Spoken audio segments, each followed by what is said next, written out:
Hey guys, it's Chris. Thanks for checking out my video. This project is a toddler swing or a baby swing that I built for my niece, who is also my goddaughter.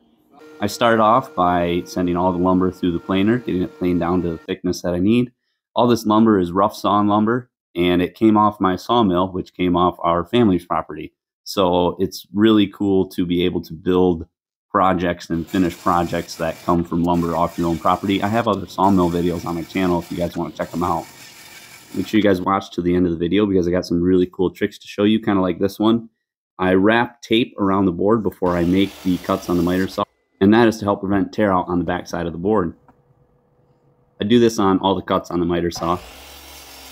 If you guys like this video, please drop a like and subscribe to my channel. It helps me out tremendously.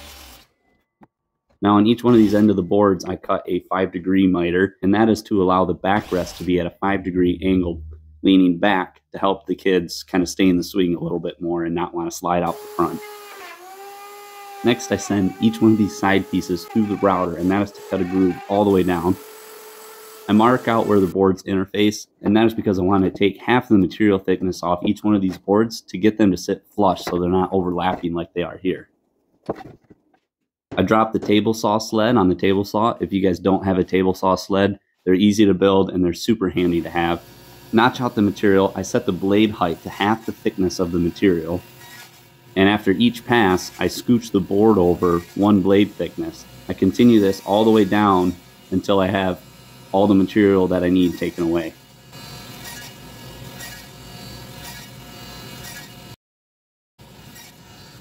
I do this on all 4 side pieces, alternating what side I'm taking the material off of.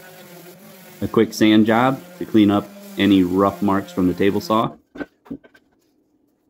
And now the pieces fit together really nicely, nice and flush. Once I'm happy with the fit up, I apply glue, spread it out, and clamp everything together.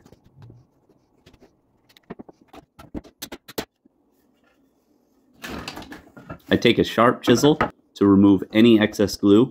A lot of people like to clean off wood glue with a wet rag, but I find I just end up smearing it all over the place. And on inside corners like these, sometimes it's easier just to wait for the glue to dry and scrape it off or chip it off with a sharp chisel. You have to be careful not to tear out any wood fibers though.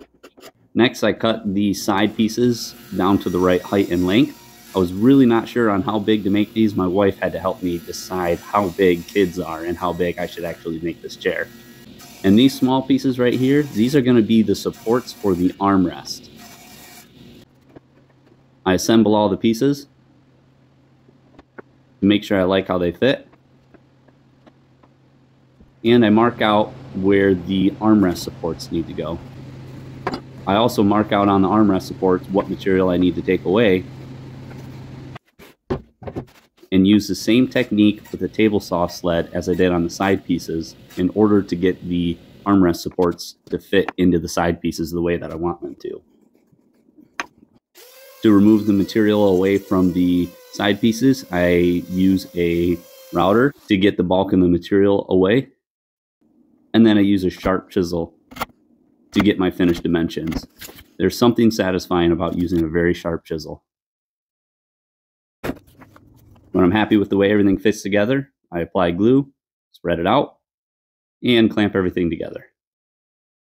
Now to make sure that the kids don't have any sharp edges to hurt themselves on or scrape themselves or bump their heads, I run everything through the router with either 1/8 inch radius or a 1/4 inch radius. I was really worried about this project. I wanted to make sure that there was no way that the kids would get hurt.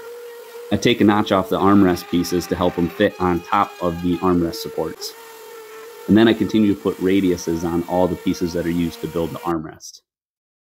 Now I have to apologize, guys, because the battery on the camera died when I was assembling this, so I missed the most satisfying part of it. But everything's glued and brad nailed together with 18 gauge brad nails.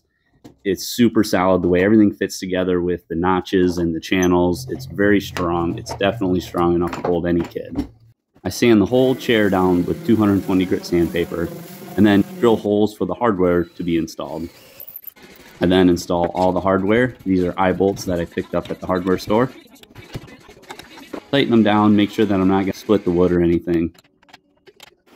Now here's a really cool trick. If you need to cut rope, Heat up a thin piece of metal and use the hot metal to not only cut the rope, it also melts the rope together to keep it from fraying.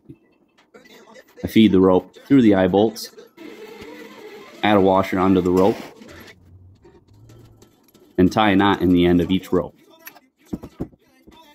This prevents the rope from pulling back through the eye bolts, and now we can hang the chair up with the rope.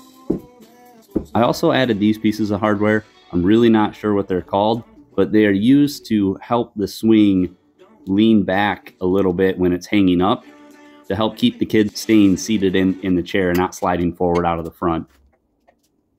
I hang the chair up, give it a swing test, and of course, I lean into it and put quite a bit of weight on it just to make sure that it's solid and it's going to hold up the kids, and it definitely is. I put majority of my weight on this thing.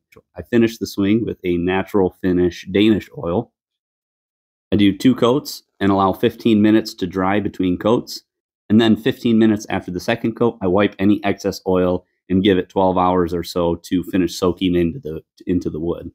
I'm super happy with the way this came together. It's way better than any cheap plastic swing that you'd buy at the store. I made sure to use smaller eye bolts up where the kids' fingers will be because I want to make sure that there's no way they're going to pinch their finger. And again, if you guys like the video, drop a like, comment, and subscribe. I'd like to know your thoughts on it. I'd like to know if you think I should have done anything differently. And I'd love to keep making videos like this for you guys. So thank you, have a good day, and we'll see you later.